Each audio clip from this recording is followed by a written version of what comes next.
Welcome, everyone. This is Tuesday, November 30th. December is tomorrow. How quickly this year went. It is co-pilot show day, and something I think is really fun to talk about today, and that is 7 myths about contests.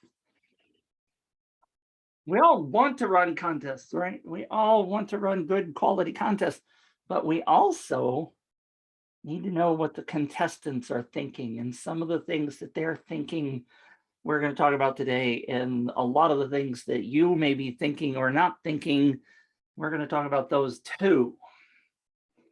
So let me know if you have any questions before we get started. I'm going to finish getting comfortable.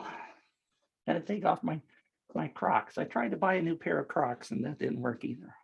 Crocs? Mitch still wears Crocs. I can hear my daughter, "Dad, don't tell him you wear Crocs." I'm really good at embarrassing my children. So before we start, why don't you tell me if you think there are some myths? What myths are you familiar with in terms of contests, both from the contestant side and from our side of things? What myths do you think we're going to talk about today? And no, there aren't any prizes if you get it right. Of course, Wilco and team already told you what a couple of them are in the post, in the email. Diego was right. People think they're scams. Paul says, hello. People think that contests don't work. Very true. Both of those are very true. Let me ring the bell for Paul. I don't know what's going on with my conversation pit down here. Kiki's here. Hi, Kiki. Good to see you. Okay, I can see you. You can't see. Wait, I can't see. Yeah, never mind. It's going to be one of those days. Happy Thanksgiving back to you, Kiki. I still am eating Thanksgiving, actually. Still plenty of leftovers around this house. Turkey sandwiches. Lots of people popping in. Good to see all of you. If I didn't mention the name, Inbox Nigeria is here. Hassan, that's the good to see you. He's going, what's Thanksgiving? We Americans think, everybody knows everything about America. Paul said too much fraud. Well, that's certainly true on our side, isn't that? Not really a myth. Not sure that's really a myth though, Paul. Oh, mercy. Mercy sakes alive.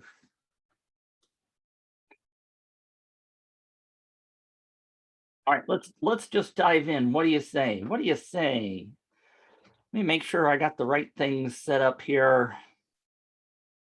And we're gonna dive right in. Let's see. Zoom says I'm sharing my screen.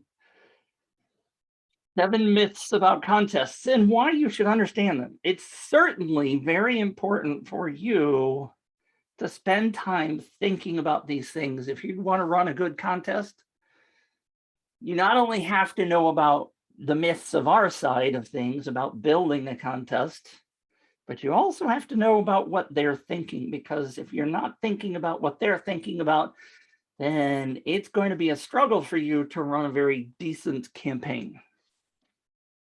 And that's, I think, by the way, next week, yeah, I think it's next week, we're doing a campaign review day.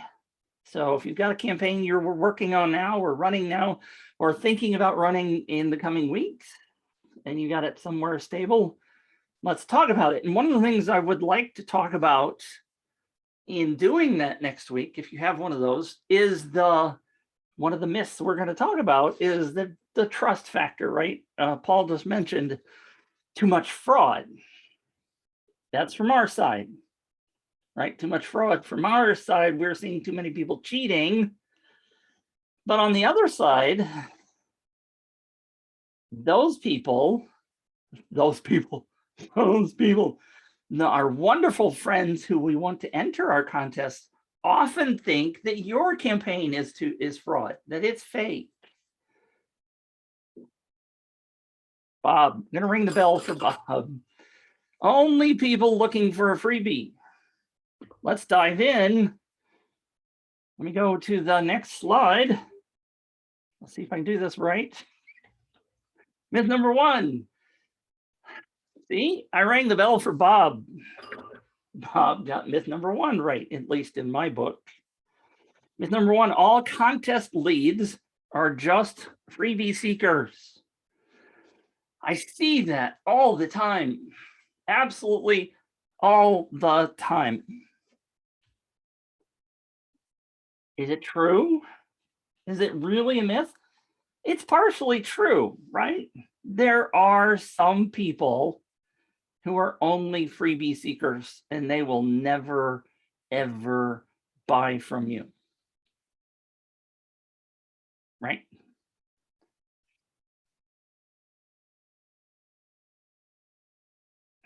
I'm just checking something, sorry. There we go. So the corollary to that, I'm gonna cheat a little bit here. If I share my screen, what I'm gonna do is I'm going to go over here, I'm gonna jump to number 4, which is people who enter contests don't buy. They're kind of sort of the same, all right? I'm cheating a little bit, I think, in using the same myth. But in terms of what we're currently talking about, people are looking for a freebie. Let's suppose you're running a business and you are doing a lifetime deal. Maybe you have software or something and you're doing a lifetime deal. I see this quite often, and I've talked to many people who do it. So a lifetime deal, like when I bought UpViral, I got UpViral on a lifetime deal. When Wilco first offered it, he bought it, or he offered it for $297 for a lifetime, meaning you had all the advantages of using UpViral until UpViral went away, or you went away, or whoever lifetime we're talking about. All right. But I know there are a lot of people that just bought it, and yes, they're paying for it. Okay, we're talking about sort of similar thing, but there are people that just bought it because they thought they might use it in the future. There are also people, let's say you offer a lead magnet in your particular business and you offer it for free. There are gobs of people who sign up for your offer with no intention of ever buying. They want the thing that you're giving away for free with no intention of ever buying. There are freebie seekers in virtually every business. Real estate. Yeah, I don't know. I've been thinking about real estate a lot. Virtually every business, there are potential freebie seekers, right? Black Friday, Cyber Monday, people buy things simply because it's on sale. There are people that are always looking for something that is a major discount, and they may never use it. They may never buy it. They may take the free thing and never consider you again. Are there people who are entering contests just for the sake of possibly winning your thing, even though they don't care? Of course there are. Your goal is to weed them out as quickly as possible and get them off your list. I have a hard time remembering her name, and I will never pull it up off the top of my head. I know it starts with the letter Z, so you would think it would be highly memorable. I talked to her at great lengths one day about 2 years ago. She offers travel discounts, free trips to people, even though she's in a niche of business that has nothing to do with travel. And I don't remember her name and I don't remember her niche. But she told me when I interviewed her, look, Mitch, I am freaking awesome at getting people off my list. So I bring in people that may not be interested in what my business is, but I want them on my list, and then I will quickly figure out whether they're going to purchase from me or not. Now that's a skill, right? That's a skill I think we all need to nurture, is to be able to get people off of our list. So many people fear people leaving their list. I suffered through that. I don't know if it's an illness, a mental illness, or a disease, or what. But I shouldn't. I'm not making fun of people who have illnesses and diseases. Trust me. But when you first start in your list building career, you're going to say, I don't want anybody to ever leave my list. I want tons of people to leave my list. If they don't want to be on my list, goodbye. Because if they're even remotely considering leaving my list, then they're not my target market. They're probably never, ever going to buy from me anyway. So why should I be paying for them? Because most of you are using an autoresponder that costs money based on how many people are actively on your list. Get rid of them. Make them go away. If they came to you for a freebie, that's okay. Because what we want to do, and I'm probably going to mention this throughout several of these myths, is that what we want to do is to not shoo those people away. Now, let me clarify this. I'm going to clarify this statement, and I'm going to see. Look, can I pull this up really fast? I should have this ready at all times, right?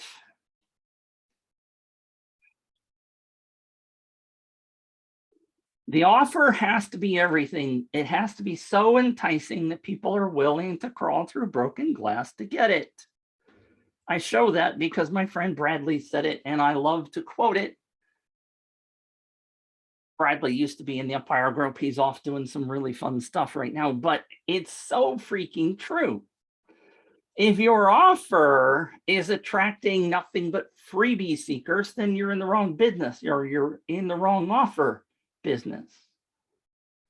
Now, sometimes you have to throw an offer up there to see if it's going to work. You're going to get some people that are, I have to not look at the questions in the comments because that's a really long question and it makes me want to look at it, Kiki. There are people who just definitely want something free. Now, the goal here is to offer something that everybody freaking wants to have and is willing to crawl through broken glass, right? Yes, it is a good quote. Because it puts an image in your head of what you need to do. So many people, and I'm raising my hand, this conversation has happened before and it's going to happen again. This is true for me. My very first contest, when I was creating a photography forum, a website for photography people, was to give away an iPad. I did it. That was my very first giveaway back in 2013, I think, 2013. Lots of people signed up. Nobody ended up buying my course or anything else. They all wanted the iPad. Now my thought was, hey, this is a really sexy prize. And photographers love iPads to show off their photos and all the other stuff, right? So many other people wanted that too. So there's components of the offer quote that are very strategic. Yes, it has to be something the people are willing to walk through broken glass to get, but it has to be right for your business. Now, one of the things that I spent a lot of time on in the 2 or 3 years ago was talking to contestants because I wanted to know things from their side of the street. I made a very good friend of Joanne. She is a full-time contest freak. She, I was thinking just the other day, I need to go back and talk to her. But there's so much to be learned from understanding the psychology of the other side that helps you when you want to run your own campaign, right? And we are still talking about myth number 1, that you're only attracting people who want a freebie, with the corollary of your people that enter your contest are never going to buy, right? So I sat down and I talked to Joanne.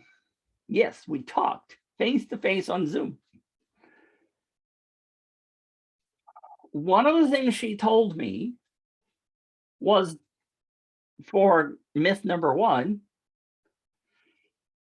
look, Mitch, I will not make time to enter a contest that I don't want to win. And I found that to be true for many of the freebie seeker, for many of the people who are really attracted by contests. Now, she did say that, oh, by the way, Mitch, I may not want it, but I know it might be a good gift for my mother, my niece, my aunt, my, whatever, my friend down the street. I might register for a contest and hope to win so that I could give that prize to somebody else.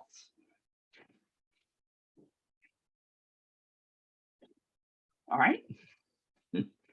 So there are people that purely register because they want to win something for free and they intend to turn around and sell it, right? It doesn't do them any good if they win an iPad that they don't want. They still have to do something with it. There's effort required to turn around and sell it. And it depends upon the person. I wouldn't want to spend the time to try to sell something on eBay, for example. Now, the really smart people realize that, by the way, at least in the United States, I can't attest to other countries and their laws. Theoretically, if you are entering a contest and you win a prize, you are supposed to report that on your taxes and pay winner's tax on that. And winner's tax can be significant. It can be higher than income, right? We all know that not everybody reports everything on their income tax. I certainly do. I would never do anything inappropriate on my taxes, right? Neither would you. I know you wouldn't do it. But people do sometimes want a freebie. I've talked to people who are contest fanatics, and they tell me time and time again that they will not register for something they don't want to win. And let me take that one step farther. And we may get to this down the road today. I'm going to try to make this be short. But there's a website called Sweepstakes Advantage, or if you're going to the URLs, it's sweepsadvantage.com.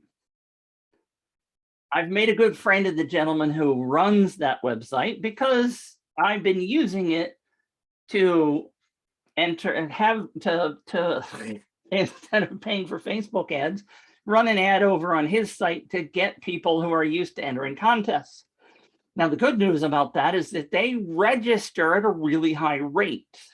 Your conversion rate, if you only run people through Sweepstakes Advantage or a similar site, they convert really well. And that's because of what I said before, based on what I've talked to other people and Joanne, is that contests entrants from sweeper sites. They call themselves sweepers or contesters, depending if you're in Canada or in the US. They will not spend time to register for something they don't want to win. And so when they're skipping through this list of hundreds of contests, they make time. Steve, I'm going to slap you for that. But they make time to register for campaigns that they have an interest in. And I'm going to give you an example. I ran 2 campaigns through Sweepstakes Advantage, paid $100 each for an ad. I'm sorry, it was the $10 ad. The first one was for Fuji camera. From Sweepstakes Advantage, because UpViral has tracking in it, we tracked that we got 320 something people registered for the Fuji camera. The cameras were about $3,000 a piece. They were expensive cameras, maybe $2,500 depending. $10, I got 320 something people. Now remember that, Steve, because I'm going to talk to you about that.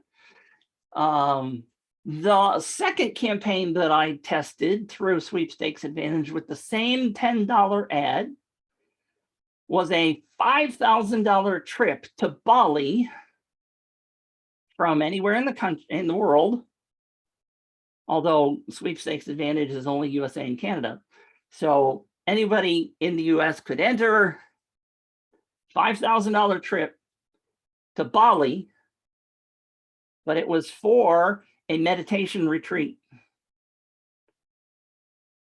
Same $10 ad, same audience, had 22 people sign up. Why is that? Because this is my lesson that I took away from that, is that those people on that site do what Joanne told me. They will not make time to register for something that they don't want to win. Who doesn't want to go for a free expenses paid trip to Bali, except it said for a meditation retreat. You had to attend the week-long retreat and meditate in order to collect the prize. It wasn't just a free, hey, let's go hang out at the beach. 22 people registered for that versus 320 people for the camera. Okay, so my understanding, my testing from that is that Joanne's right. People from those sites will not register for something they don't want to win. Obviously, there are groups of people that will or will not do something. There's a subset of people. Now, Steve said, converts well, but there are more people seeking freebies only. I'm gonna still argue, Steve, that those people only want to win prizes they're interested in. If they're interested in it, knock, knock, knock, pay attention, Steve. If they're interested in it, they're potentially going to buy. And Bob says, great lesson learned. That's why I test, right? This is what I keep telling you people, is you've got to continually test. Now, the good news for Steve and everybody else is that you can track those people. You can find out, depending upon what your autoresponder and your cart system are. Come on, why am I suddenly out of focus? You can grab people, put a tracking link on those people that come from that site, whatever site you're posting your thing on, and you can track them through the process to see if they buy. You can make your own decisions.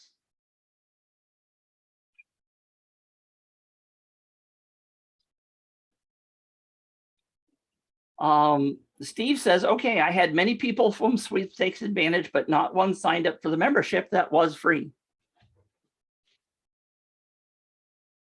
Maybe your offer wasn't the right offer in front of the right people. See, this is, I've had this discussion, Steve, with many people. I'll go back and I'll tell you another one. First of all, before I forget, the gentleman from Fuji, we had a conversation about the sweepstakes sites. The gentleman from Fuji, who was the marketing director for the United States for Fuji, this wasn't some low-level guy, this was a high-level guy, told me, Mitch, if you can get me people who are interested in photography, I will convert from 2 to 3% of those people into buyers. Not huge numbers, right? Not huge numbers of percentage of conversion. But what was he after? He was after volume. We had him over 30,000 people in 3 different contests. He said, well, I can convert 2% of those. Okay, so that's 1,000 people. Let's say he sells them a $500 camera. That's $500,000. If my math is right. Or $5,000, whatever the right number is, because my math sucks. But you get the point, right? He knows his data. You need to know your data. So you had many people from Sweepstakes Advantage, but not one signed up for the membership. Maybe that's your problem. Maybe it's not them, but it's you. I'll give you another example. I had a gentleman who came to me and said, well, I need some leads, I need traffic, blah, blah, blah. I didn't run the campaign for him, but I consulted with him. He said, he was doing gift cards. He was giving away gift cards that could be used in restaurants or something. He said, well, I went to Sweepstakes Advantage, I ran a contest, I didn't get very many people to come over, and nobody bought. Just like you, Steve. I asked him one critical question. I said, how many people on your existing list buy your current offer, regardless of where they came from? Guess what he said? Well, actually, I can't sell any. Nobody's buying my cards in the first place.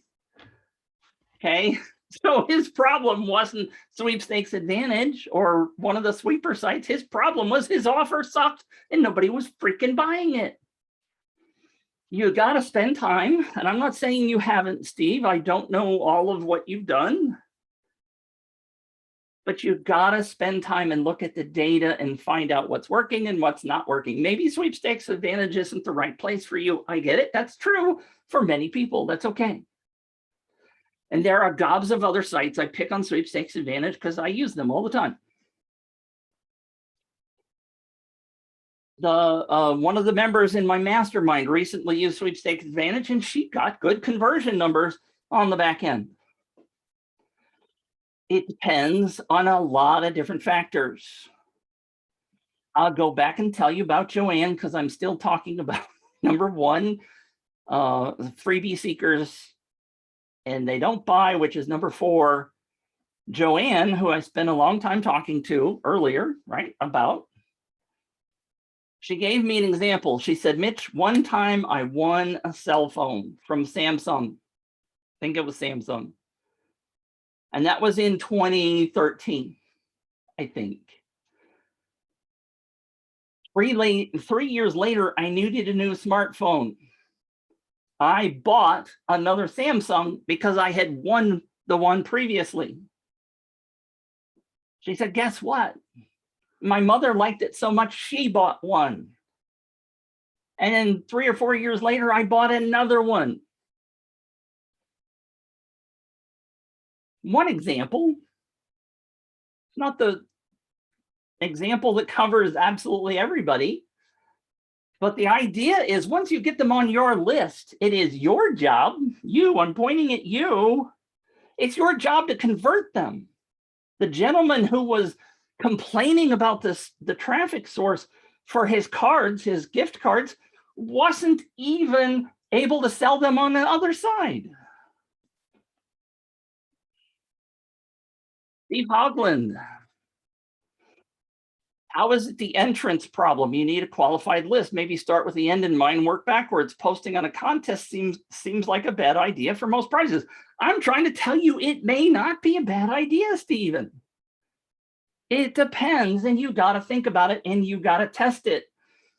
What I'm talking about here is the myth, the global myth, that contests are only for freebie seekers. It's not true. If it were true, then why would Coca-Cola run major contests? Why would McDonald's run major contests? They freaking work. You just have to do it right. Like Steven says, you need a qualified list. You need an offer that is targeted towards your audience. And there are lots of variables to all of this. But myth number one is freebie seekers only enter. Number two, or number four in my list, is contestants, sweepers don't buy. I've proven over and over that's not necessarily true. The guy from Fuji said, I don't care where you put this, I will convert 2 to 3% of those people, because he knows how to convert. If you don't know how to convert, then that's your problem. You don't know how to convert, that is your problem. It's not the list's problem. It's not Sweepstakes Advantage or other contestant sites. It's your problem. You got to know how to nurture the people. You got to know how to offer value. You have to. I had a great experience last night. I will get distracted, but I went on a webinar and this lady knows how to convert. I bought immediately. She knows how to convert. If you don't know how to convert, you're going to be lousy at sales. Your product's not going to sell, and you're going to have trouble.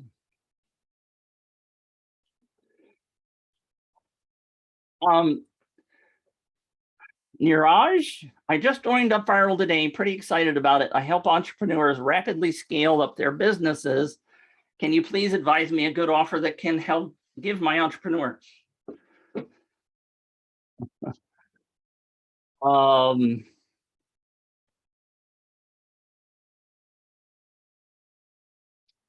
I shouldn't. I read Steven's next comment.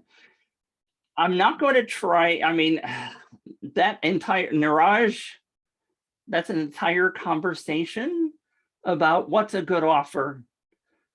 And bless you for joining UpViral. Ring the bell. I think you're on a great start. What I would advise you to do, here's my advice for new UpViral people. Go into the archives for this Copilot show. Go watch episode number 62. Start there and learn from that. Episode number 62 is 7 ways to use UpViral that are not contests. All right, I've got 5 other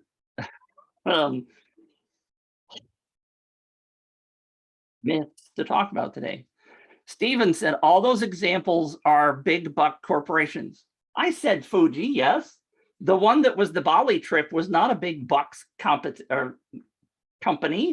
It was a small company that was trying to break into meditation retreats. I gave you one example that was a big company, and Samsung was the other one. Melvin says, sorry, I came in late. How many more myths are we? I've done 2 out of 7. Okay, we got 5 or 6 or whatever. Who knows? and Melvin, you got to know that I go down these rant hoods. So anyway, that's obviously a big one, right? A big one is that one, and we'll go into some others, right? Coke makes, Steve Thailand from Thailand says, I tend to agree with Steven. Coke makes $100,000 prize and attracts bucket loads of entrants. Converting 0.1% is a win. Absolutely. But this applies to the little guy too. I don't know why you guys are picking on this. I happen to have some examples of big people, but almost all of my other ones are from little people. Yes, I know UpViral's case studies. Several of them are from larger groups, but there's quite a few people that are small corporations. I mean Dave the Bunkie guy. His campaign started with nothing. He didn't even have a business, and he ran a contest to see if it would work, and he started his business. He's a solopreneur. Dave, if you go into, I'm having trouble with my footing down here. If you go into the UpViral case studies and look at the Max Rhymes case study about books, that's a campaign that I did for a client. Incredibly happy with the results. We ran 10 different campaigns for him. One guy with a book. So don't tell me, please. Yes, I've used a couple of big names. My point being, the big names do it, so why shouldn't you? It works for small people too. Look at this, 250,000 leads with UpViral.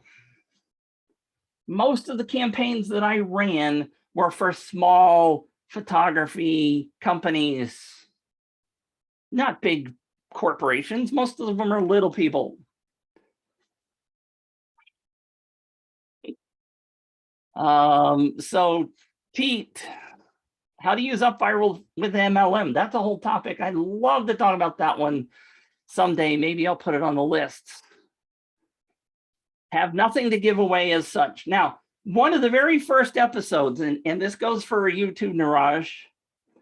One of the very first episodes of the Copilot Show, I don't remember which one, was figuring out your offer.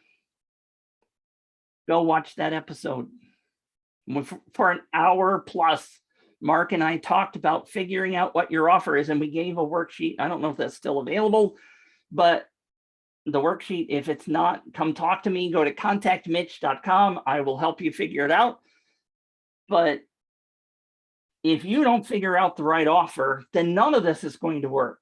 It is all about the offer. And no offense, Stephen and Steve, you cannot tell me that small businesses can't do this. Can't tell me that, because I've proven it over and over and over and over and over that it works. I'm not sure if that's the exact title on that, the figuring out your offer.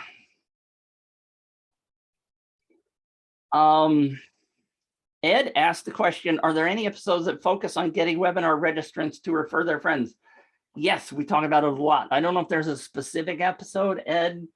And yes, I know there's a lot of them. Maybe I can think about it later. I know there was another question. Oh, Bob said, I think that sweeper sites aren't very good for strictly local contests. I will tell you that Sweepstakes Advantage has breakdowns by state. If you want to do local stuff, they do stuff by state. And for $10, why not try it? I mean, it's $10 to try to run an ad and find out if it works for you. And UpViral tracks those leads. If you use an UpViral custom tracking link, which we've talked about multiple times, always use a custom tracking link. You can post a tracking link on Sweepstakes Advantage for $10. Track the people into your campaign, tag them, figure out if they ever buy. And if Mitch is wrong, Mitch is wrong in your particular case. I send almost all my clients through Sweepstakes Advantage and some of the other sites, and we test it. So don't, if it doesn't work, that's okay. Johan says, go to number 3. I know, I get, but this is this huge myth, right? And it's a big deal for many people. Oh yeah. Steven says it would be helpful if someone compiled an extensive list of niche versus prize versus conversion stats. Good luck on that, Steve. Steven, I tag you and assign you to go do that. That would help us all out a whole lot.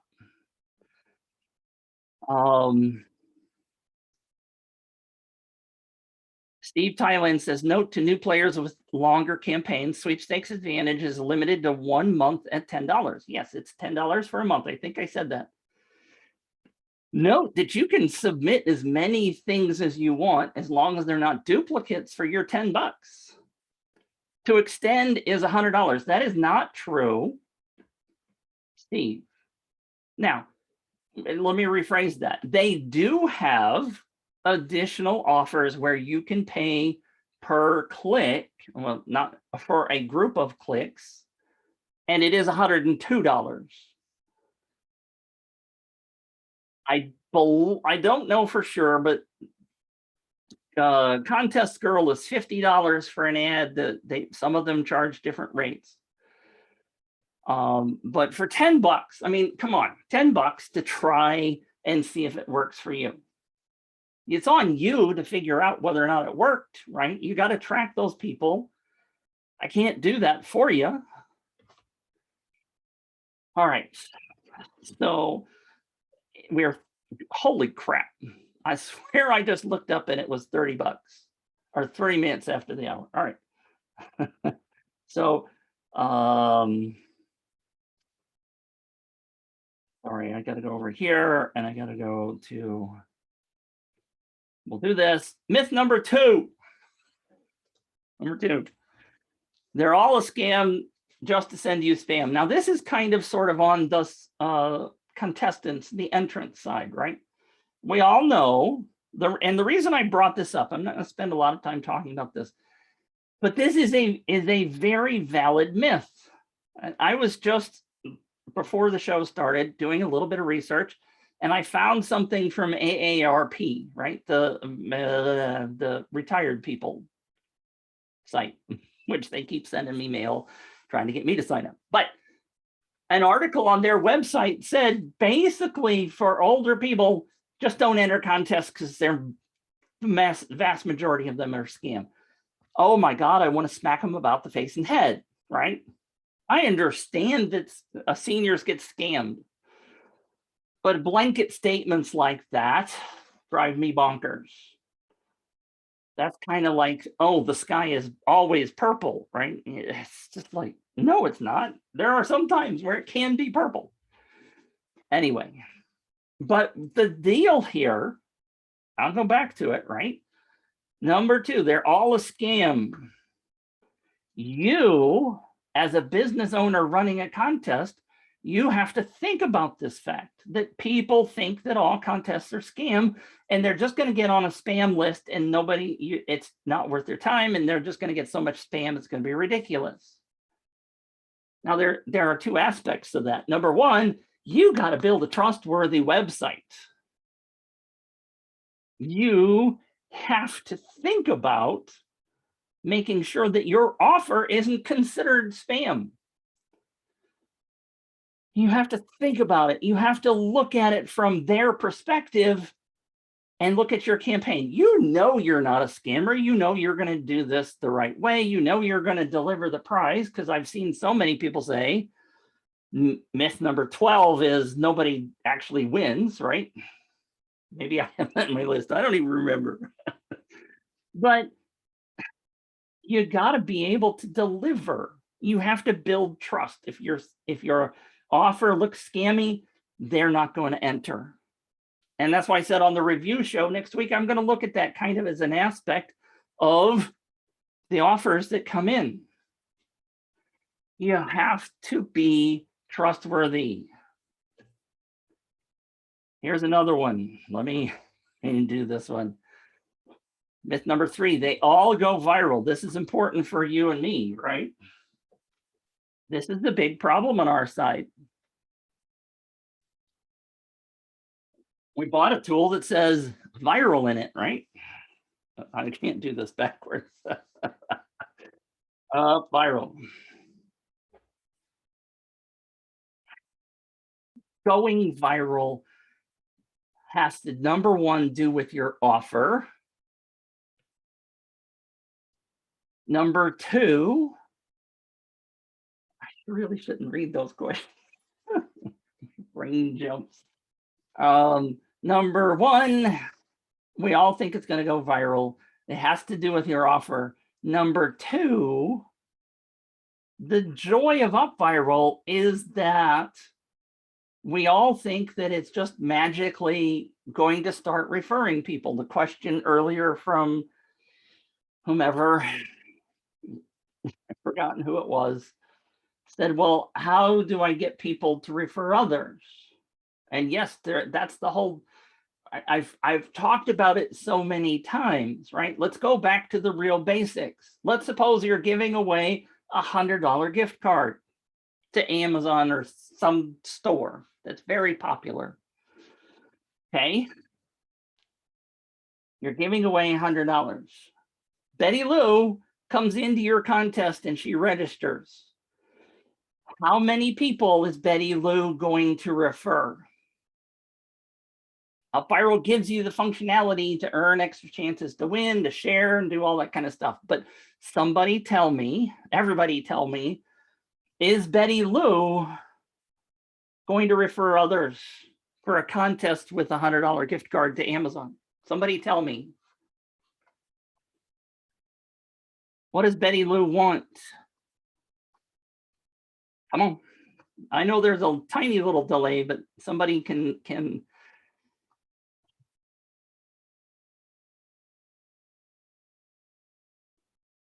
Steve, I'll answer that in a minute. Anybody, what is Betty Lou? Is Betty Lou going to refer people when the prize is a $100 gift card? UpViral has all the tools to get it to go viral, right? Nobody's brave. Nobody's brave enough to say, is Betty going to refer anybody? Come on. You can do it. No, thank you, Steve Thailand. Betty Lou says she only wants to be one winner. Niraj says no, thank you. Diego says Betty Lou wants to be the only winner, so she won't refer. So UpViral has all these great tools. What do you mean my campaign's not going to go viral? It's just magic. It just happens. I put it on UpViral. I spend 5 minutes creating the campaign and it's just going to go viral. Because that's what Wilco sold me. Sorry. It's just like everything else in life. You have to work at it. You have to work at it. You cannot just assume that things are going to go viral, especially with this rule that Betty Lou doesn't want anybody else in the pot.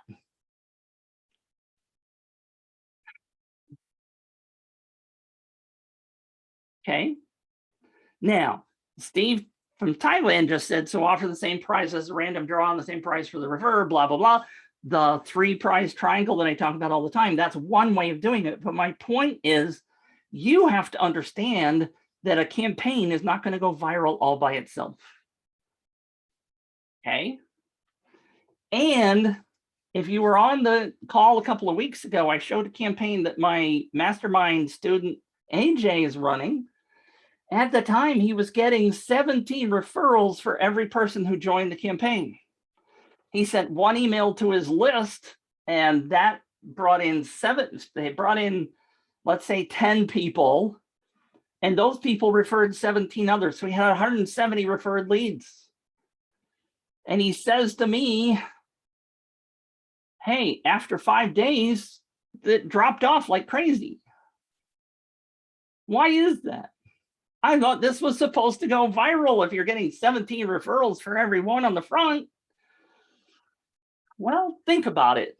Those 10 people did their work. They spread the news. Those 170 people did their work and spread the news.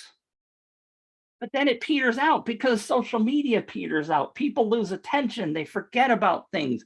He didn't send any other emails. He didn't do any other work. He just sent 1 email and said, okay, I'm done. Let me just sit back and enjoy it because it's going viral. It requires work, people. You got to keep talking to those people. You got to keep offering them incentives to share. You got to keep doing some work. It isn't viral like you make a little YouTube video and everybody starts sharing it and it just goes crazy out there in the world. You gotta keep reminding people. You with me? Johan says first prize, second prize, and the one who referred the first prize also gets first prize. Yes, that we're talking about the 3 prize triangle. We've talked about it multiple times. If you're doing a most points campaign, remember the people that their contest entrants have told me over and over and over, they won't enter a most points campaign because they don't feel they have enough friends to win. So they won't, if they know it's a first most points, they won't even frickin' try. There's all kinds of battles you got to fight when you're running a contest. Niraj says, I'm planning to give the winner a $10,000 prize. Don't do it. Don't do it. Don't do it. Don't do it. Don't do it. First of all, start small. Learn how the process works. If you give away $10,000 prize on your first campaign, I'm going to come fly to your house and I'm going to bang you about the head with the 2x4. Start small, learn the process, find out what works, then go for the big stuff. So we're also having a conversation about, Steve says, nobody won the first prize in my giveaway, value $250 or several other prices. They did win, but they didn't respond. I allowed a week for the winners to respond. Don't allow a week, make it 3 days. Tell them in the rules they have 3 days to respond. But I suspect the emails aren't getting through the spam filter. And a couple of people said, well, you got to do something different. If your one-on-one emails aren't getting through the spam filter, you got a problem. Use a different email address to send from, first of all. Change your topic titles because you're using words that are spammy words. And I don't want to forget this one because I know it was asked. From Stephen Hogland.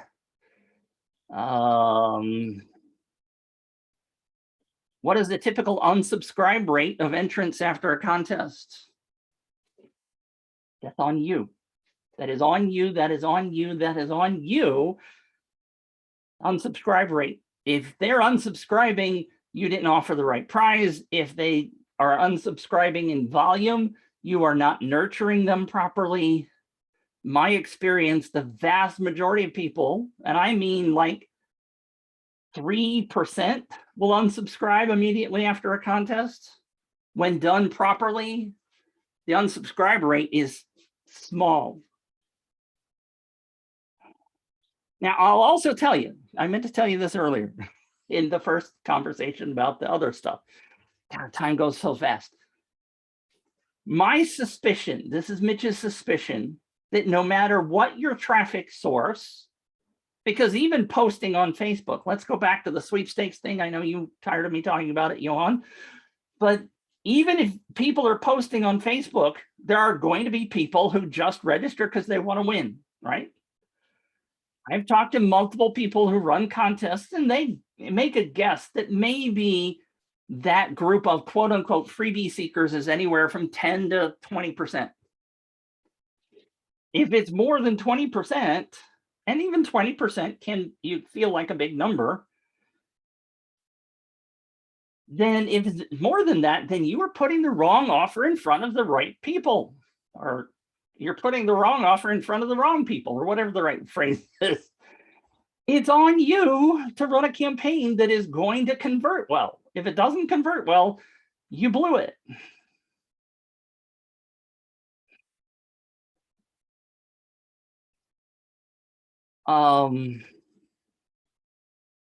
Steven says, with subsequent emails that are spam to anyone but qualified leads, it seems that most useful is a screen off the front email. I don't know what that means. The thing is, with a 20% open rate, if you get a 20% open rate, Steven, you're doing it wrong in the first place. I know gobs of people that are getting 50, 60% open rates.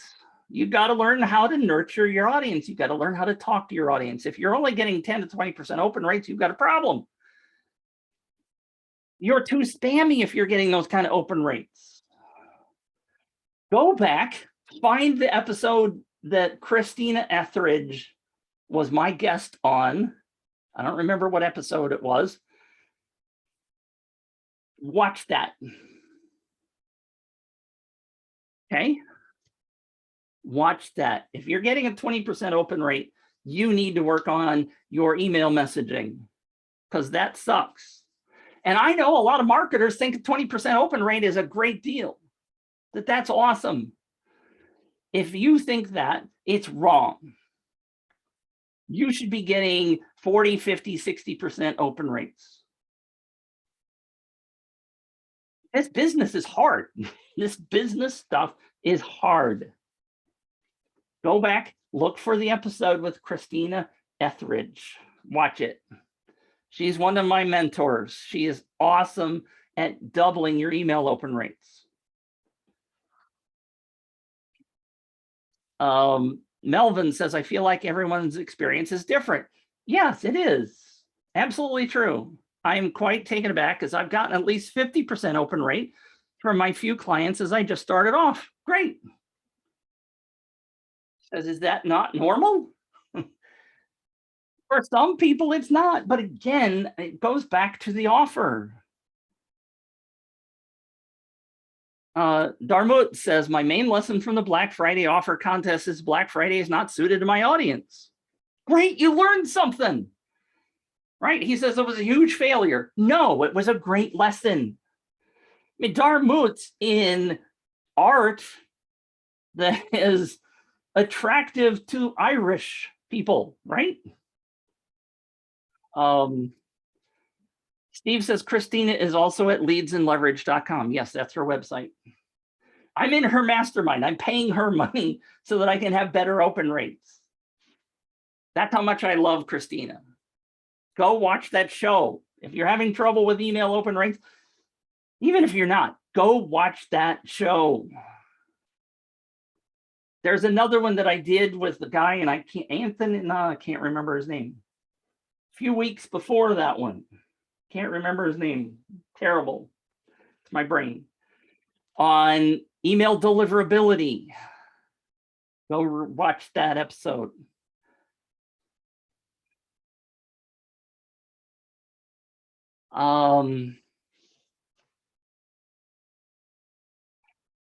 Stevens, bless your heart, Steven. In countries like the Philippines, people don't have desktops. Okay. They use mobile devices. Okay. Most people are opening their email on mobile devices right now. Okay. Chat platforms are far more popular. Okay. Most people I know there, dozens, don't use email for anything. Okay. Guess what? Look at your dang data. Look at your data. If that's true, how about some training? He says using other platforms. Go look in the UpViral group. Our friend Guy Smith is doing a thing right now on Messenger. Adrian, Steve says, thank you so much. Adrian was the gentleman about email delivery rates.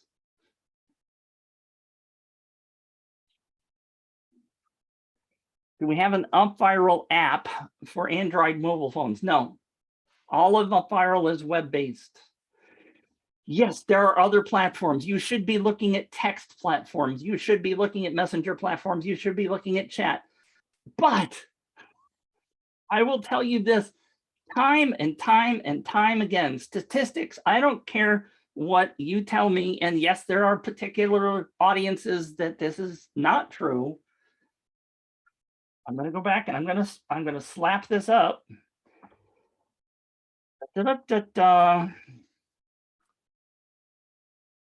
HubSpot says 59% of marketers say email has the highest ROI.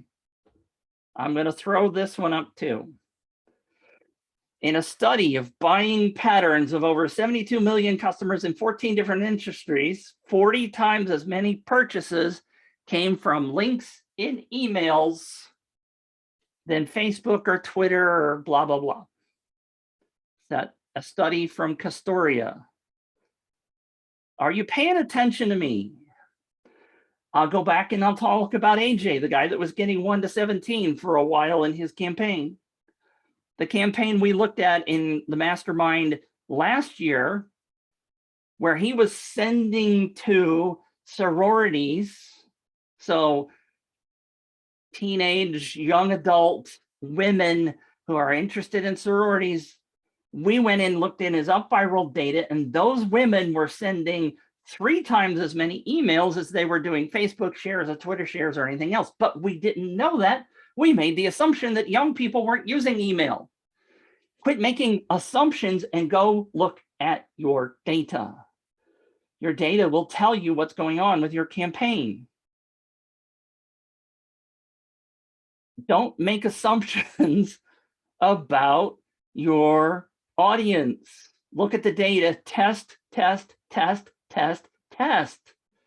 We find this stuff out by testing. All right. I know you want to feel like you want to argue with me, but guess what? All of my data comes from all of this testing. I'm giving you what I have learned. Okay. Your audience may be different, but you got to test it. And that's why when Niraj said a minute ago he was going to give away a $10,000 prize, if you do a $10,000 prize on your first campaign, I literally am going to come smack you. There is no way you should be giving away anything more than a $100 prize. I had a gentleman in my mastermind a couple of months ago. He wanted to give away $500 in gift certificates. Never run a campaign before in his life. I wouldn't let him do it. I went into his account and I changed the prizes. Don't start with big ass prizes. Did you hear me? Don't start with such big prizes. Vish says I'm doing 50,000. Vish, I'm going to smack you if that's your first campaign. Now, there are, like I say, everything's dependent. There are some people that are really good at marketing and their first campaign could be that. But I guarantee you that most of the time, what you need to know is that you need to start small, because most people don't even know how UpViral frickin' works. They don't know it's a 2-page process. And if you go watch episode 62, you will understand it.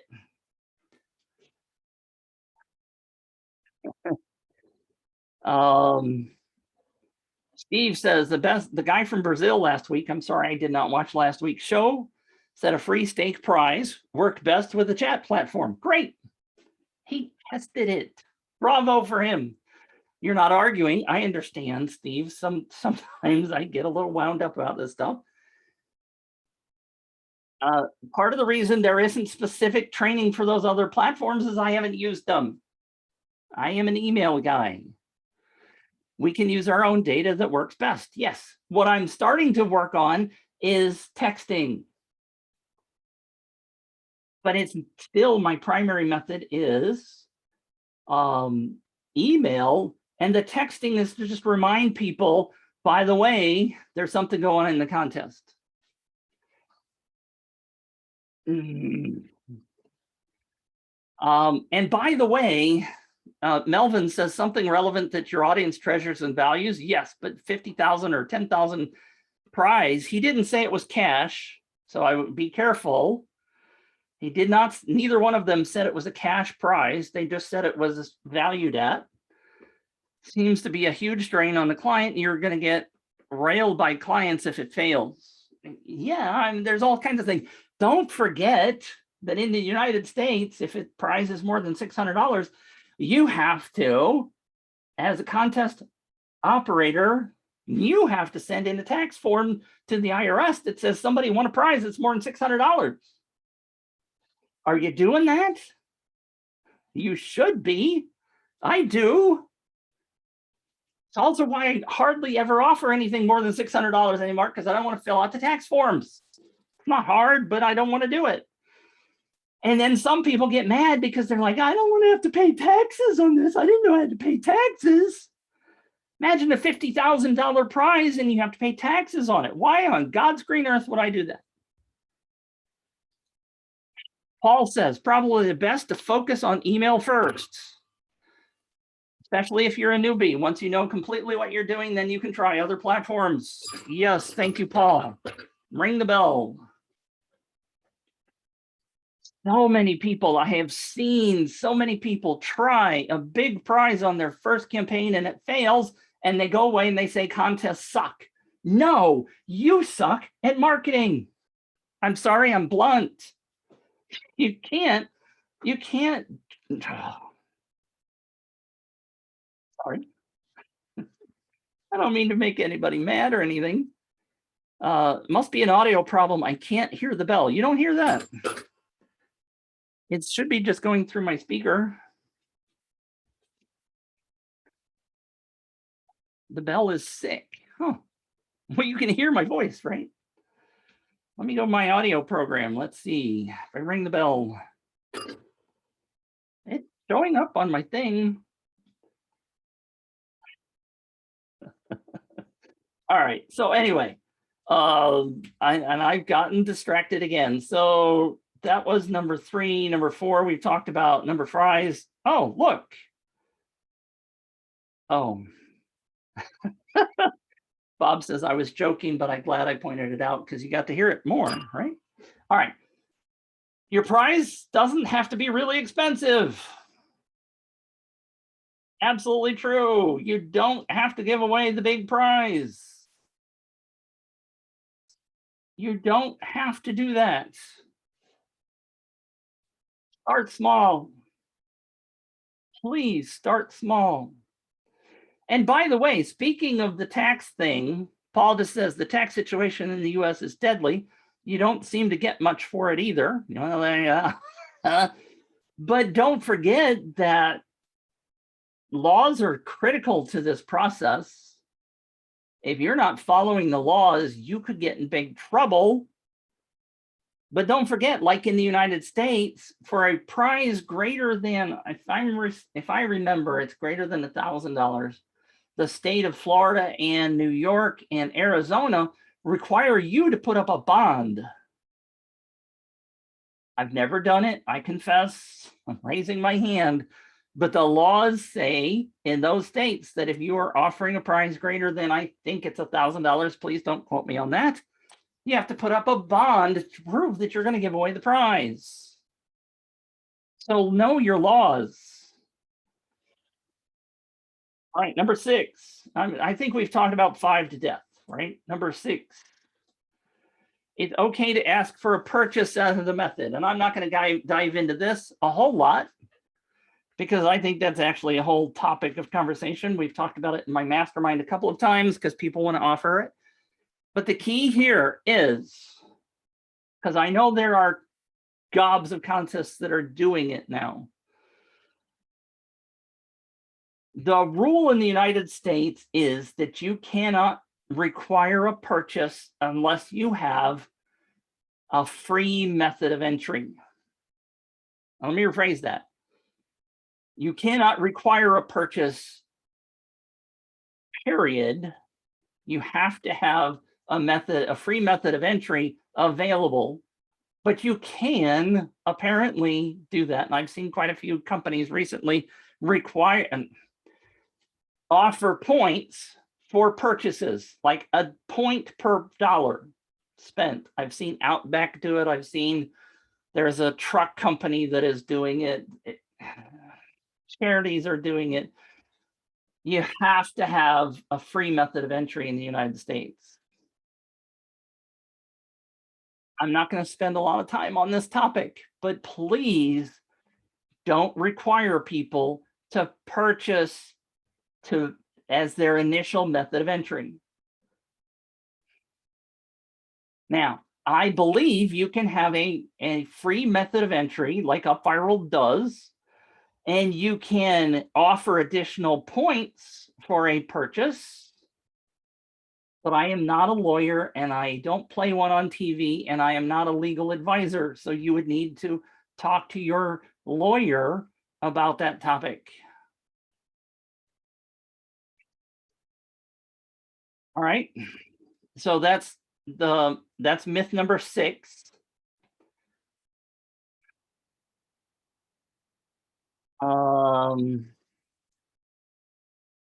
Myth number, oops, pressed the wrong button. Myth number 7 is, and if you have any questions, let me know. Email is dead. We talked about this, so why are you bothering? I think we've talked about that one to death. And number 8, from the contestant side of things, nobody really wins these things. That comes back to the trust factor, that you need to be trustworthy. And one of the best ways of doing that, by the way, is to put a section on your opt-in page below the fold, below the opt-in box, and show previous winners. When you send out a winner's affidavit, and somebody was talking earlier about the winners weren't replying, you should be sending them a winner's affidavit that they agree to pay taxes and that they agree to be a winner. And when I send one out, I say they need to agree to have their name, first name, last initial, and a photo with the prize for marketing purposes, that they are required to agree to send that to me. Because I want to be able on my opt-in to say, look at these people who have won previous prizes. It's a great trust builder. The Max Rhymes campaign that I was talking about before, the book, children's book thing, long time ago today. In that campaign, I tested a default landing page and a page that had a link to previous winners. The one with the linked previous winners converted at, if I remember correctly, 4 to 5% better. So try it, test it. UpViral lets you do A/B testing if you're on the business plan or higher. Highly advise testing these things to find out what works and what doesn't work. So don't give away a $50,000 prize because it's going to wear you out. This is my opinion. Give away a small prize, do multiple campaigns in a series, find out what works, what doesn't work, and then go all gangbusters. Perfect example, if you go to the UpViral case studies, that's at upviral.com/case-studies. Look at the Gabe Schillinger one. Gabe Schillinger started 5 years ago with a small campaign. He ran that campaign until he learned how to really do it right. And then in the 4th year, he earned over $200,000 or some big dollar figure in sales during his campaign. Why do people think that they are starting out in T-ball or Little League and think they're going to hit a home run on the first swing? Why do you guys think that? Start small, learn the process, test it, test it, test it, test it, then hit the home run.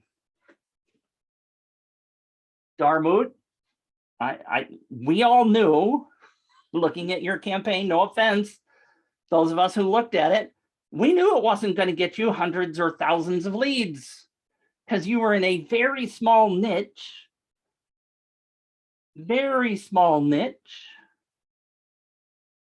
and the offer wasn't quite clear. We talked about that. So anyway, has anyone ever offered multiple small prizes in a campaign? Darmoot asks. Absolutely. Absolutely. Do it all the time. People on the other side have told me they would much rather have multiple small prizes because they feel like they have a bigger chance to win than only a single big prize. Again, you got to talk to people. You got to talk to your people. There is nothing wrong with emailing your people and say, hey, what did you think about that contest? What could I have done better? People, why aren't you doing these things? You're in marketing, supposedly. Okay, you're running a business. Part of your job is marketing. You got to talk to your people and find out what worked and what didn't work so you can do better next time.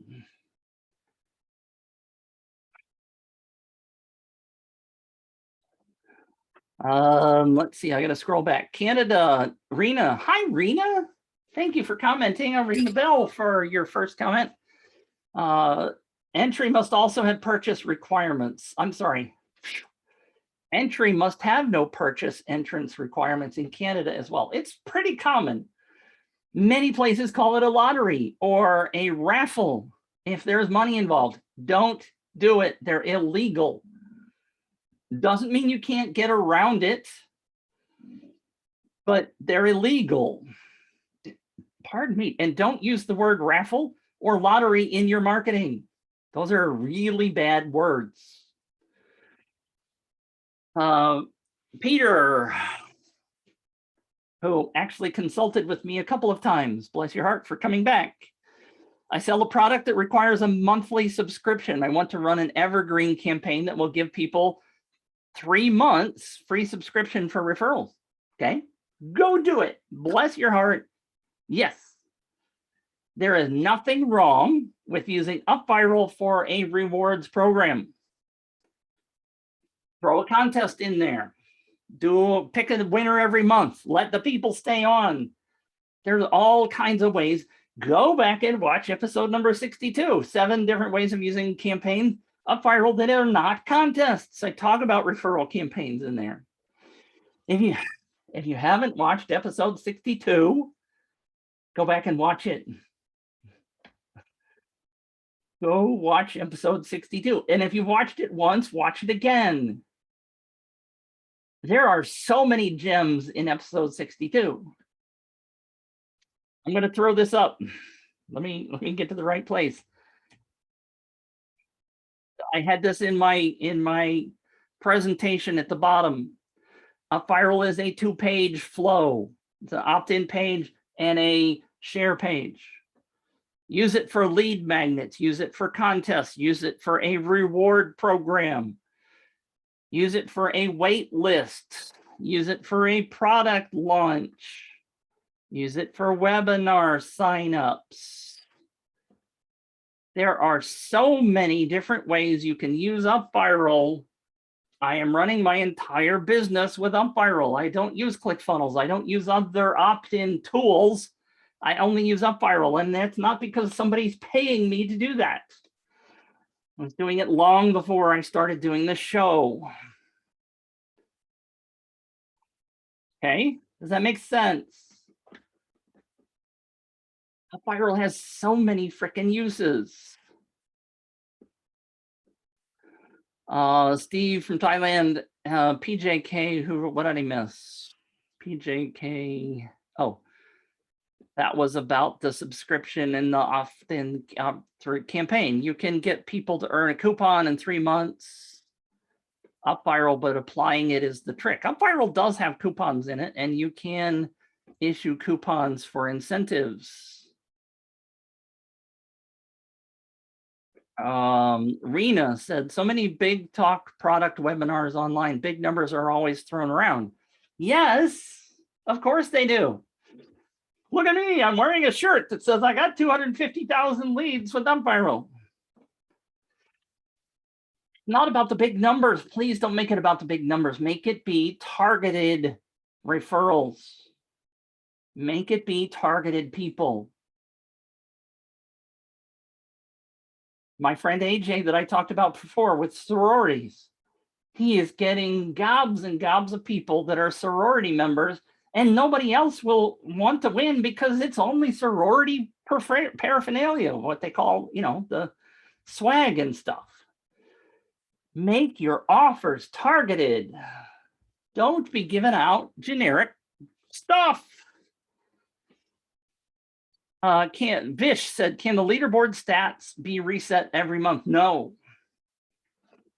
If you would like that, please, please, please, please, please go to features.upviral.com and vote for it, or suggest it. I know it's been suggested before. Features.upviral.com. I know Mark has talked multiple times. Mark, the COO, has talked about multiple times about evergreen campaigns and how would you do it? Go talk to Mark about it. So we're like basically in the Q&A phase. I've finished the 7 or 8 ways. If you have any questions on those, let me know. What is the ethical bribe for someone that has everything? Kiki wants to know. I think I saw this earlier. I'm sorry if I missed it. All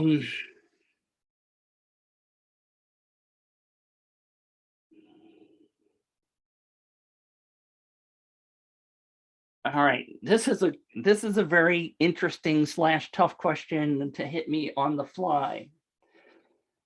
I have 2 companies, this is Kiki still, that I work with, a cosmetic dentist and a black car service that have high-end clients that aren't incentivized by getting something for free. Yes, they are. They're humans. Humans like to get stuff for free, but it has to be the right stuff. Has to be the right stuff. I have not done a high-end client thing yet. But again, it doesn't have to be expensive to attract high-end people, I don't think. And I'd love to be proven wrong on this. But the key for that particular audience, I'll give an example. One of my clients was safari people in Africa, and their offer was a $12,000 offer. There were lots of people that entered that campaign, and we talked about it before we ran it, that were not people that could afford the prize, right? Some people are just dreaming up. They want to win the big prize.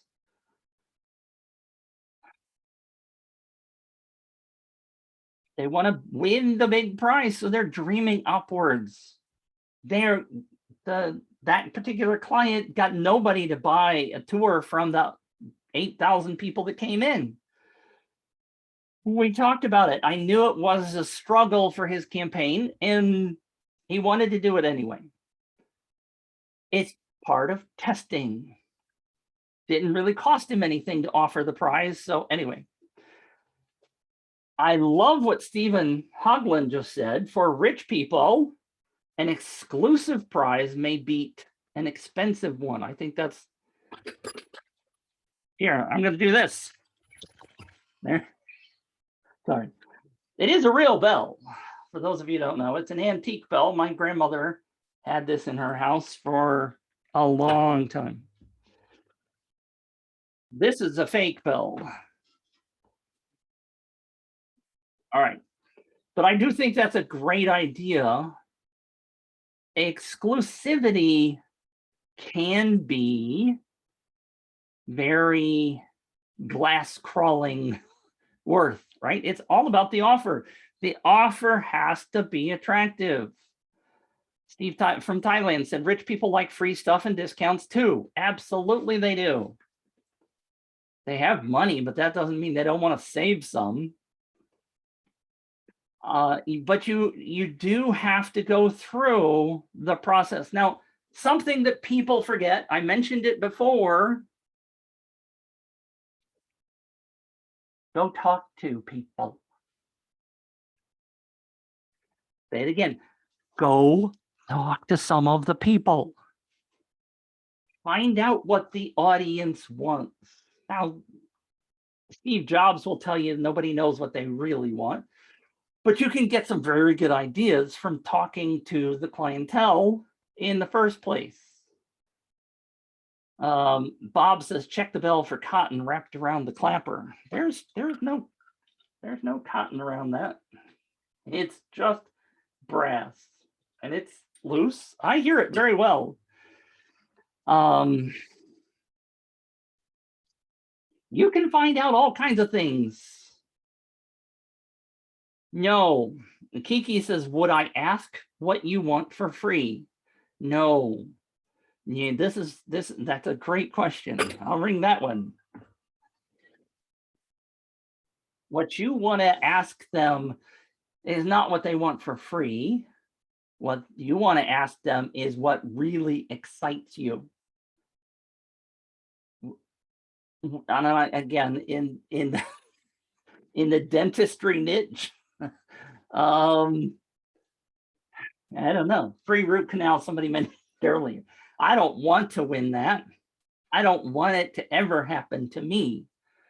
So you do have some potential issues there. What you could potentially do is the white veneers or the teeth cleanings, or white, fresh white, or whatever.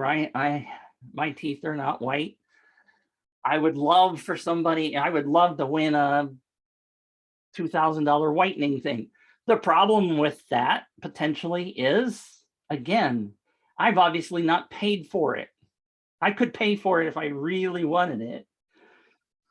You have to consider the people that would potentially enter something, whether they're just trying to win up, like I mentioned before, they're trying to win something they would never buy. So there are these nuances, and I don't have the perfect answer. People ask me all the time, was asked here earlier, what's the perfect offer for entrepreneurs who want to expand their business? Wide open topic, which is why we had that episode way back about spending time figuring out what your right offer is. You gotta spend time testing. You gotta ask people. You gotta find out what excites you. I go back to this all the time because it's an easy example, especially for limo riders get the second offer for a ride for free. That one's an interesting one. But let me go back to, I shouldn't read the dang things. Um,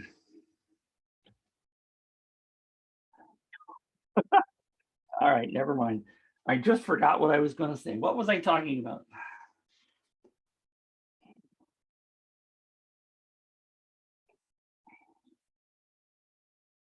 I apologize, but that happens to everybody.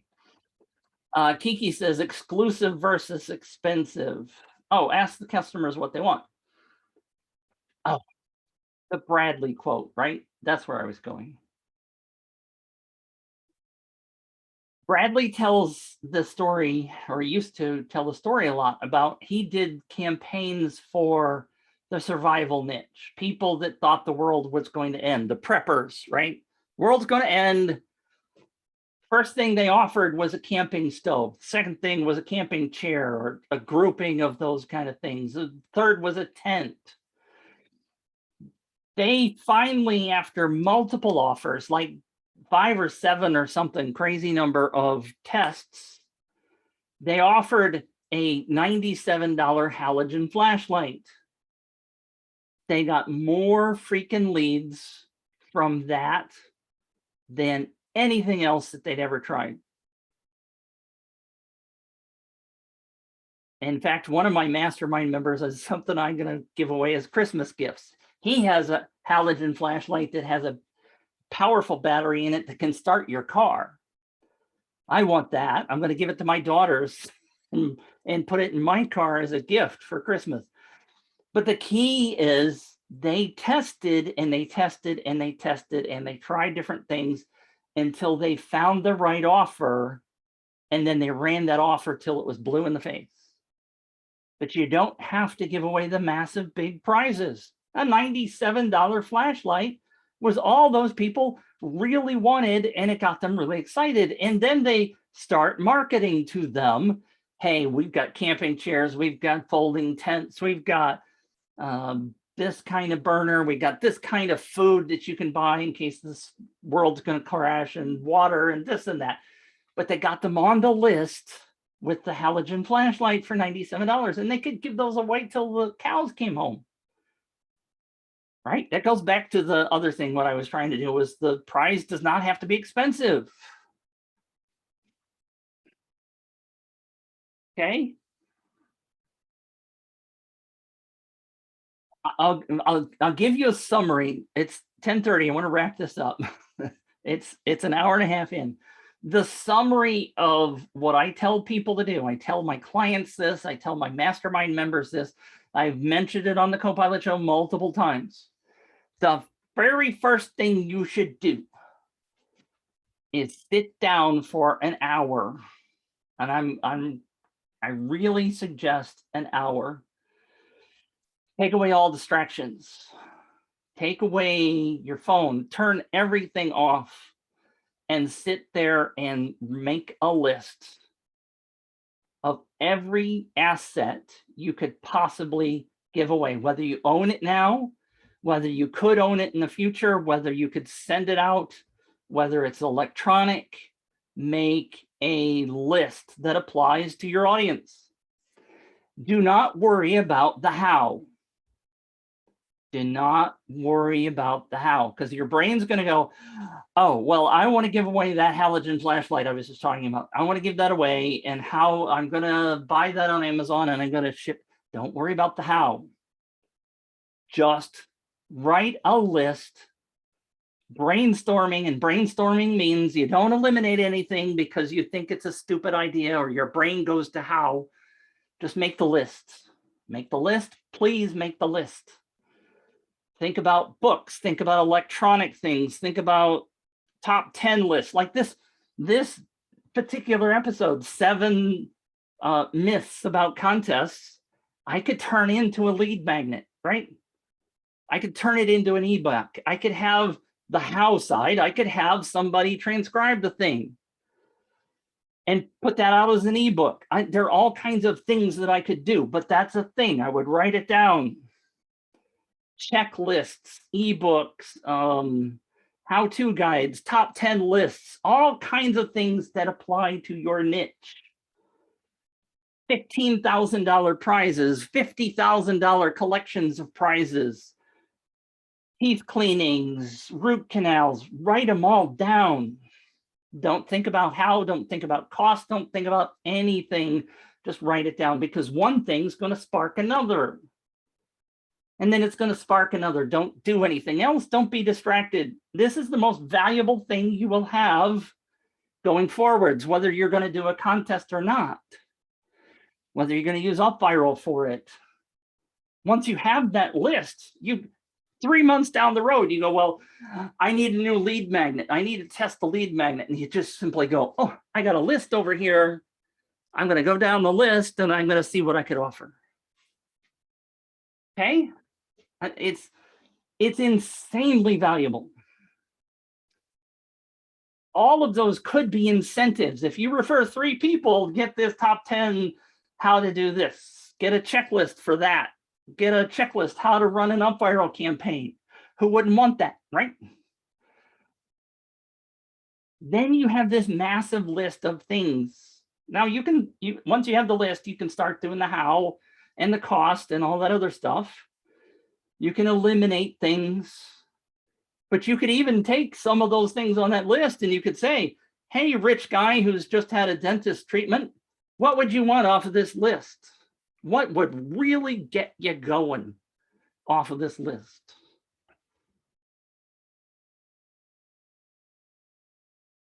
Do it, please do it. I have a massive list that I go through and I update periodically of things that I could give away, things that could be incentives, things could be lead magnets. Just go to the list and pick stuff off, because that's the biggest struggle that many people have. What do I offer on my campaign? What do I offer as an incentive to get people to refer others? If you haven't done this,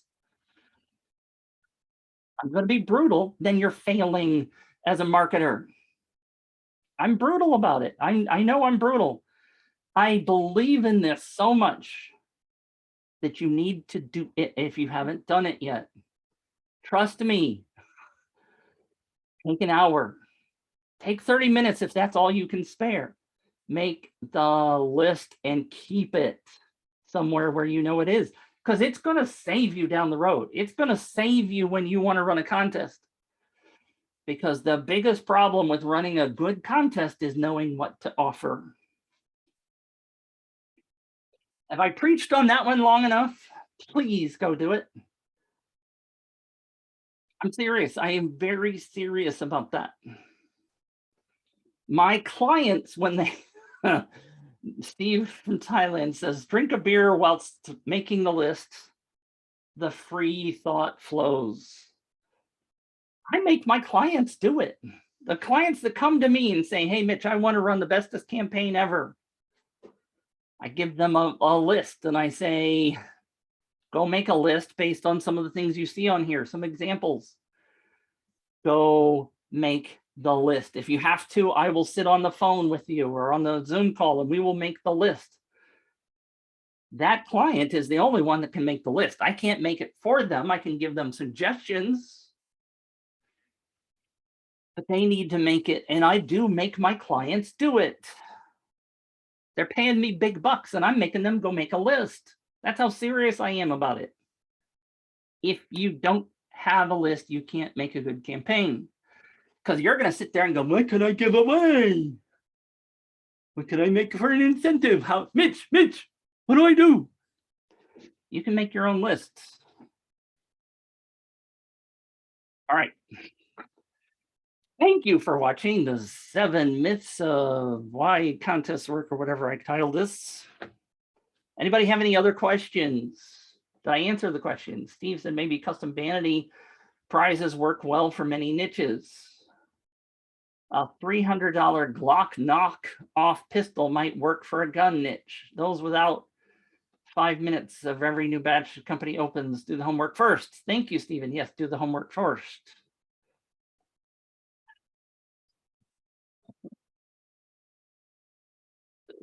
Steve says, liking the brutality, pussyfooting is of less value. I come to you with experience. The reason you're here is because of my experience. I get 7 years of doing this stuff. Listen to me. Inbox Nigeria says, I'm thinking of incentives for premium real estate clients. I wish I had a better index of all of the stuff. One of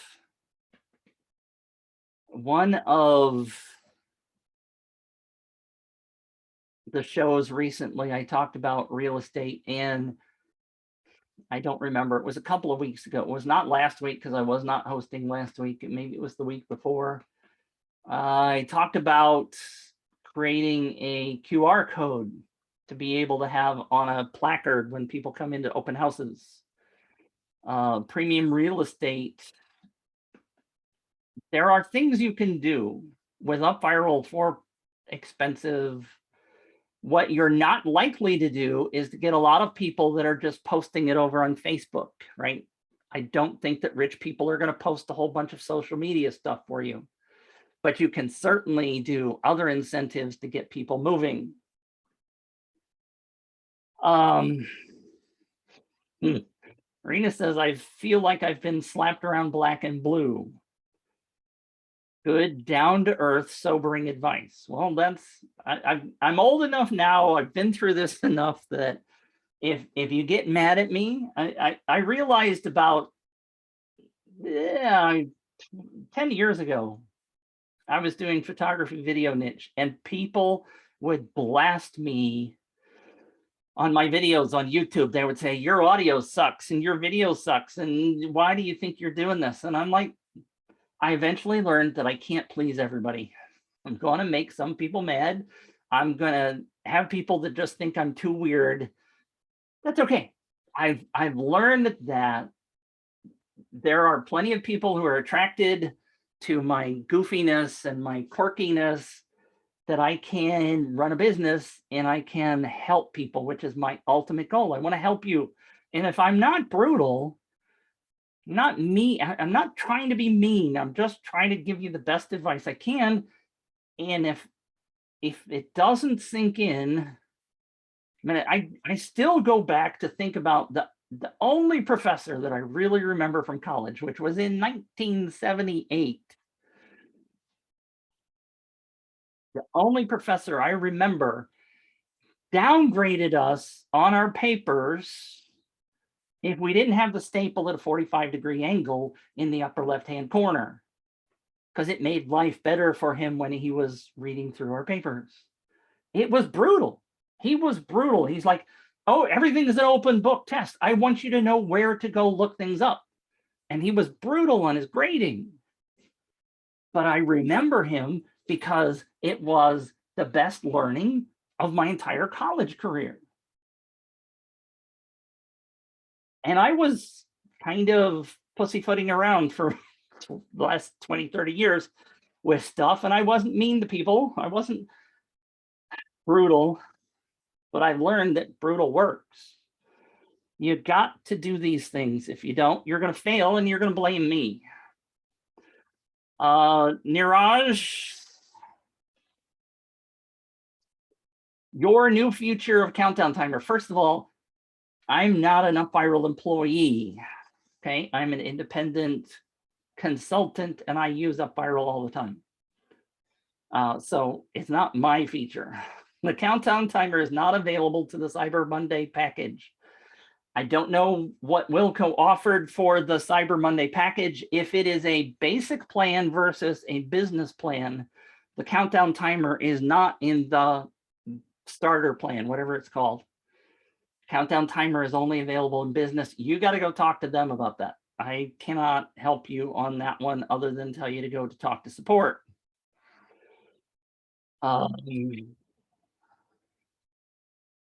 Rena says, fantastic, much appreciated, no crystals and unicorns. Yes. Steve says, please give William some good tips. He's a good guy, but needs some guidance. Thank you for that. I have given William some advice recently. Diego, bless your heart. I'm ringing the bell for you. I've been following you since the beginning. You're the man. Thank you so much for that. Niraj says, thanks. You are welcome. And come back next week because you want to see brutal when I do campaign reviews. The whole goal is to make you better so you can serve more people, right? Stu McLaren, who does the tribe membership, lesson I learned from him. Your goal is to serve more people, to make a change in the world. I know every business goes into business. Not necessarily. Some people want to just make money, right? But the vast majority of business people want to impact the world. I want to impact the world. I want you to impact the world. If I can help you impact the world more, then I've succeeded, you've succeeded, and the world is a better place. That's my goal. What I get excited by is progress, people getting help and making progress. I love progress. All right, Rena says, gotta go. Thanks and have a great viral day. You're welcome. Glad you were here. Next week, we're going to do campaign reviews. Please tune in for that. I would love to have you here every Tuesday. Write it down, put it in your calendar, and if it moves you, please go in the UpViral group. And I was not checking for comments. Dang it. Dang it. I apologize. Anyway, I will check with the Facebook post and we will see you next week. Put it in your calendar. Show up every week. You will get some amazing nuggets just like other people. Steve Hogland, if you really want to win, brutal is good. Respectful brutal. Buy a condo and learn about human nature. Nice. All right. Thanks for tuning in. We will catch you next week on the UpViral Co-Pilot Show right here. Same bat time, same bat channel. See you later. Bye.